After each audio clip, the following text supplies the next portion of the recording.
ಒಬ್ಬ ಕಗ್ಗನ ಮಗ ಕಗ್ಗನ ಮಗನೇ ಆಗ್ತಾನೆ.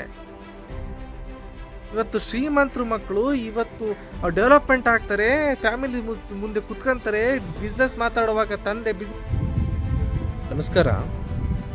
ಭಾರತ ಯಾಕೆ ಚೀನಾಗಿಂತ ಡೆವಲಪ್ ಆಗಿಲ್ಲ ಅಂತ. 1947 ನಮಗೆ ಸ್ವಾತಂತ್ರ್ಯ ಸಿಗುತ್ತೆ, ಆದರೂ ಯಾಕೆ ನಮ್ಮ ದೇಶ ಉದ್ಧಾರ ಆಗಿಲ್ಲ, ಯಾಕೆ ಡೆವಲಪ್ ಆಗ್ತಿಲ್ಲ ಅನ್ನೋದು ಕ್ವಶನ್. ಉತ್ತರ, ಚೀನಾ ದೇಶ ಪ್ರೈಮರಿ ಸೆಕ್ಟರ್ಗಳಿಗೆ ಮೊದಲ ಆದ್ಯತೆ ಕೊಡುತ್ತೆ.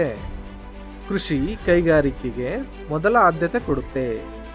ನಮ್ಮ ದೇಶದಲ್ಲಿ ಮೊದಲ ಆದ್ಯತೆ ಬಂದು ಸರ್ವಿಸ್ ಸೆಕ್ಟರ್ಗಳಿಗೆ, ಮ್ಯಾನುಫ್ಯಾಕ್ಚರ್ ಸೆಕ್ಟರ್ಗಳಿಗೆ ಆದ್ಯತೆ ಕೊಡುತ್ತೆ. IT BT ಕಂಪನಿಗಳಿಗೆ ಮೊದಲ ಆದ್ಯತೆ ಕೊಡುತ್ತೆ.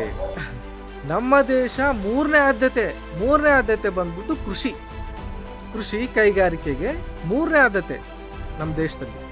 ಸೊ ಹಾಗಾಗಿ ನಮ್ಮ ದೇಶ ಇಲ್ಲೇ ಇದೆ. ಇನ್ನೊಂದು ವಿಷಯ ಏನಂದರೆ, ಚೀನಾ ಬಂದ್ಬಿಟ್ಟು ಬಡವರಿಗೆ, ಗ್ರಾಮದಲ್ಲಿರೋ ಅನಕ್ಷರಸ್ಥರಿಗೆ ಎಜುಕೇಷನ್ ಕೊಡೋ ನಿಟ್ಟಿನಾಗಿ ಕೆಲಸ ಮಾಡುತ್ತೆ, ಸಹಾಯ ಮಾಡುತ್ತೆ.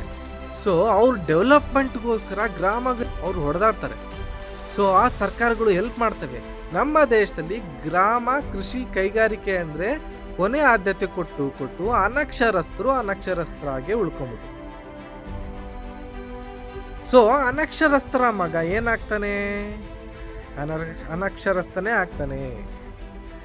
ಅವನು ಓದಕ್ಕೂ ಆಗಲ್ಲ. ಸೊ ಆಯ್ತು ಬೇಡಪ್ಪ, ಓದೋದು ಬೇಡ, ಓಕೆ, ಅವನು ರೈತನೇ ಆಗಲಿ. ರೈತನಿಗೆ ಎಷ್ಟು ಲಾಭ ಮಾಡಿಕೊಟ್ಟಿದೆ ಸರ್ಕಾರ, ಎಷ್ಟು ಸಹಾಯ ಮಾಡಿದೆ ಸರ್ಕಾರ? ಎಲ್ಲ ಸರ್ಕಾರಗಳು ಎಷ್ಟು ಸಹಾಯ ಮಾಡಿದೆ ಆಗೆಲ್ಲ.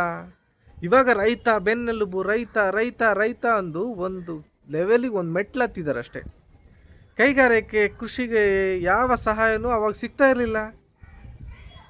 ಮತ್ತು ಹೆಂಗೆ ಒಬ್ಬ ಕಗ್ಗನ ಮಗನೇ ಆಗ್ತಾನೆ. ಇವತ್ತು ಶ್ರೀಮಂತರು ಮಕ್ಕಳು ಇವತ್ತು ಡೆವಲಪ್ಮೆಂಟ್ ಆಗ್ತಾರೆ, ಫ್ಯಾಮಿಲಿ ಮುಂದೆ ಕುತ್ಕೊಂತಾರೆ, ಬಿಸ್ನೆಸ್ ಮಾತಾಡುವಾಗ ಮಗಳು ಕೇಳಿಸ್ಕೊಂಡು ನಾಳೆ ಬಿಸ್ನೆಸ್ ಮೈಂಡ್ ಬೆಳೆಸ್ಕೋತಾರೆ. ಅನಕ್ಷರಸ್ಥರು ಮಕ್ಕಳು ಎಲ್ಲಿ ಸ್ವಾಮಿ, ಬಡವ್ರ ಮಕ್ಕಳು ಎಲ್ಲಿ ಸ್ವಾಮಿ ಆ ಥರ ಎಲ್ಲ ಕೇಳಿಸ್ಕೊಂಡು ಜೀವನ ಬಿಸ್ನೆಸ್ ಎಲ್ಲ ಮಾಡೋಕ್ಕಾಗುತ್ತೆ? ಹೆಂಗೆ ಸ್ವಾಮಿ ಭಾರತ ದೇಶ ಉದ್ಧಾರ ಆಗುತ್ತೆ? ಡೆವಲಪ್ಮೆಂಟ್ ಆಗಿಲ್ಲ ಅಂದರೆ ಶ್ರೀಮಂತರಾಗಿ ಉಳಿದಿದ್ದಾರೆ, ಬಡವರಾಗಿ ಉಳಿದಿದ್ದಾರೆ. ಸೊ ಇದೆಲ್ಲದಕ್ಕೂ ಕಾರಣ ನಮ್ಮ ದಡ್ಡತನ, ನಮ್ಮ ಜನ ಮತ್ತು ನಮ್ಮ ರಾಜಕಾರಣಿಗಳ ಜನ ಅಲ್ವಾ? ಅವರೇ ದೊಡ್ಡ ಪುಡಾಂಗುಳ ಏನಲ್ಲ. ಇವರೆಲ್ಲರಿಂದನೂ ದೇಶ ಹಾಳಾಗೋಗಿರೋದು. ಇನ್ನು 2026 ಇದೀವೋ 1990 ಇದೀವೋ ಇನ್ನೂ ಗೊತ್ತಾಗಿಲ್ಲ.